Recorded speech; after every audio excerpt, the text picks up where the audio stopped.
(1만 년 전) 코미족 마을. 강가 옆 드넓은 초원에 여러 개의 움집이 옹기종기 모여 있었다.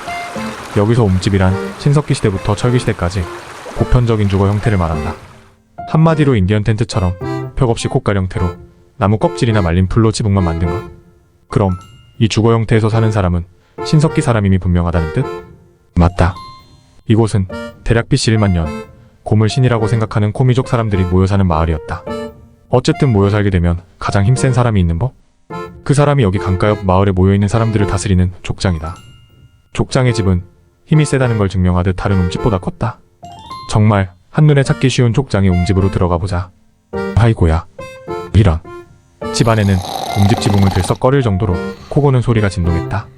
그 소리는 이 코미족에서 가장 힘이 센 자, 족장의 코 고는 소리였다. 위험과 근엄은 보이지 않았다. 대낮에 코를 드르렁거리며 낮잠이나 자는 리더를 현대인들은 이해할 수 없겠지만 이 시대에는 당연한 거였다. 왜냐고? 대장이니까? 아무튼 그 대장은 자신이 대장임을 증명하려는 듯 커다란 곰머리 가죽을 머리에 쓰고 있었다. 잘 때도 쓰고 있는 걸로 봐선 24시간 쓰고 있는 걸로 보였다. 갑자기 난데없이 한 사내가 입구를 대충 가린 가죽 덮개를 걷어내고 들어왔다. 대장이 있으면 그를 보자 하는 부하가 있는 법? 바로 부족장이었다. 그가 코를 골며 단잠을 자고 있는 족장에게 소리쳤다. 족장님! 족장님! 호들갑스러운 부족장의 소리가 자리에 누워있던 족장을 일으켜 세웠다. 족장은 아직도 수면 부족이라는 듯 늘어지게 아픔을 했다. 그리고는 멀뚱히 부족장을 바라보다 짜증이 난다는 듯 소리쳤다. 왜 이렇게 호들갑이야? 그리고 내가 잘 때는 하늘이 두 쪽이 나고 땅이 갈라질 때만 깨우라고 그랬잖아. 무소불위 권력을 가진 족장의 역정에 부족장은 풀이 죽었다는 듯 작은 목소리로 웅얼거렸다. 아, 알죠. 그렇지만 밖에 한번 나가보셔야 할 것 같아요. 누가 찾아왔어요. 뭐라고? 누가 찾아왔다고요. 누가? 손님이야? 저도 몰라요. 뭐 이런 경우가? 누군지도 모르는 사람이 찾아왔는데 감히 나를 깨웠다고? 족장은 부족장에게 화가 났지만 분명 이유가 있을 거라고 생각했다. 그가 입구로 가 발을 옆으로 걷고 얼굴만 빼꼼히 내밀어 밖을 보았다. 여느 때와 다를 것 없는 마을 풍경이었다. 족장이 마을을 둘러보며 스캔하다 마을 입구에 서 있는 한 소년을 보았다. 바로 무시하고 다시 부족장이 말한 사람을 찾았다. 아무리 찾아도 보이질 않자 족장이 부족장에게 다시 물었다. 나를 찾아온 사람이 대체 어디 있는데? 부족장이 족장이 움집 밖으로 내민 얼굴 바로 옆으로 고개를 빼꼼히 내밀었다. 저기 있잖아요.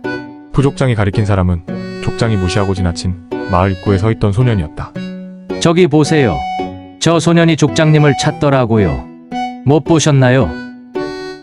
이렇게 잘 보이는데 혹시 눈이 먼 건 아니시죠? 부족장이 족장의 얼굴 앞에서 손을 흔들었다. 진짜 눈이 먼 건 아닌지 확인하는 듯 보였다. 손 치워. 눈 안 멀었으니까 아까 봤다고. 아닐 거라고 생각한 거지. 부족장이 손을 치우자 족장이 그 소년을 자세히 바라보았다. 10살 정도 됐을까? 피부는 붉고 머리는 새카맸다. 나이도 어린데 지팡이도 가지고 있었다. 입고 있는 옷은 여기 부족과 다른 옷이었다. 위족이었다. 소년을 훑어보던 족장은 순간 부족장에게 화가 났다. 그런데 너 이 자식, 고작 저런 꼬맹이 때문에 내 단잠을 깨운 거냐? 그리고 다른 부족이 나타나면 눈에 띄는 대로 죽이라고 했어. 안 했어? 이 멍청아. 부족장이 가스레인지에 곰국을 올려놓고 외출한 아줌마처럼 화들짝 놀랐다. 아, 맞다. 까먹고 있었어요. 죄송해요. 이족이 우리 부족으로 들어온 건 처음이라 제가 경황이 없었네요. 전례가 없어서. 부족장의 머리로 족장에 큰 주먹이 내리꽂혔다. 놀라지 마시라. 이 시대에는 밥 먹는 것처럼 일상이었으니까. 빨리 가서 안 죽여. 족장의 명령에 부족장은 눈물을 찔끔거리며 투덜댔다. 아우 예. 알았어요. 지금 죽이면 되잖아요. 대족장의 움집을 나선 부족장은 족장의 주먹 세례의 원흉 이족 소년을 노려보았다. 그러자 부족장의 분노가 더욱더 치밀었다. 그의 손이 중세기사의 동작같이 서부왕야의 총잡이처럼 허리춤으로 향했다. 부족장의 허리춤에는 이 시대, 이 지역 최고의 신무기 바로 뼈로 만든 몽둥이가 매달려 있었다. 그냥 몽둥이가 아니었다. 커다란 동굴곰의 대퇴부를 지탱하던 널쩍다리 뼈로 만든 몽둥이였다. 아무나 가질 수 없는, 오직 코미족 상층부만 가질 수 있는 아주 희소 가치가 높은 무기였다. 역시 과거에도 최고의 권력이 모든 것을 차지하는 법이었나 보다. 아무튼 부족장은 그 몽둥이를 뽑아들고 소년에게로 향하며 중얼거렸다. 단번에 때려 죽여야지. 한 번에 때려 죽여야지.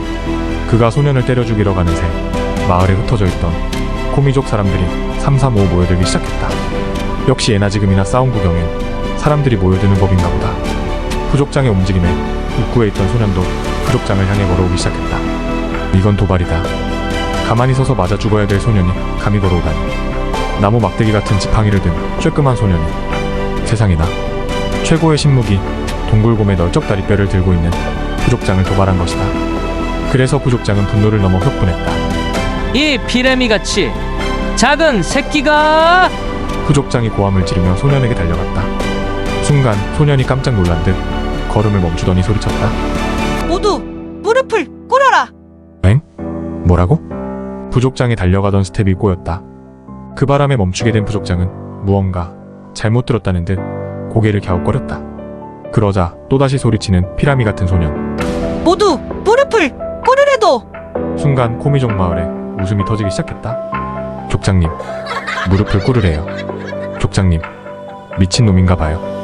족장님, 그냥 가만히 계실 건가요? 족장님, 기분 안 나빠요? 코미족 사람들이 족장에게 쏟아낸 말이었다. 코미족 수장, 코미족 절대 권력, 코미족에서 물리적으로 제일 힘이 센 자였던 족장도 그의 손이 허리춤으로 향했다. 그가 부족장보다 더 크고 긴 널쩍다리 몽둥이를 뽑아들고는 소년에게 소리쳤다. 뭐 이런 미친놈이 감히 누굴 보고 무릎을 꿇으라고 하는 거야? 흐흐흐. 보아하니 오늘 우리 일족의 저녁거리가 되고 싶은 모양인데 뜻대로 해주마. 족장이 널쩍다리 뼈몽둥이를 높이 치켜들고 한움에게로 달려가며 소리쳤다. 한 방에 때려 죽이겠다. 모두 지금 당장 무릎을 꿇으래도.